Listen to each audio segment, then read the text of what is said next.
Ваше здоровье в ваших руках. Такие таблички можно встретить в фойе медицинских центров и поликлиник. Врачи всех специальностей очень много могут говорить о нашем здоровье и вести профилактические беседы. Но главный врач наших болезней – это мы сами. Особенно, если это касается туберкулеза. Люди должны сами себя беречь.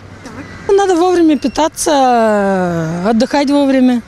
Человека зависит от образа жизни, от питания и от общего состояния здоровья, которым тоже он должен заботиться. Не знаю, отказаться, наверное, от вредных привычек.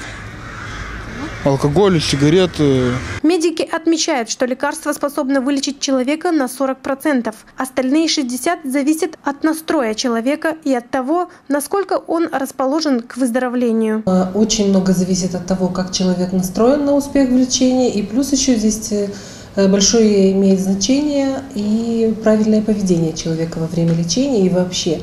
То есть его правильная жизненная позиция в отношении здоровья. Если человек соблюдает основные принципы здорового образа жизни, то, безусловно, успех лечения гораздо более вероятен. Многим кажется, что туберкулез – это страшная болезнь. И если поставили диагноз туберкулез, это звучит как приговор. Все не так плохо, отмечают фтизиатры. Важно не запускать болезнь на тяжелые стадии. Своевременное выявление и ранняя диагностика – это еще один путь к успеху в лечении. Туберкулез излечим при условии своевременной диагностики и соблюдения всех этапов лечения. По медицинским правилам принято 1 раз в год проходить флюорографию легких в целях профилактики туберкулеза и онкозаболеваний. Однако не все граждане действуют по правилам в силу различных причин. Потому что у нас деньги нету.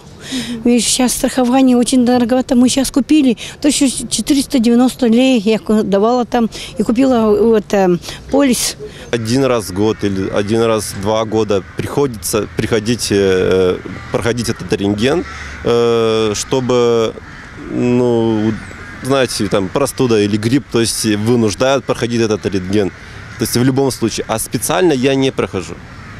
Может быть, отсутствие денег.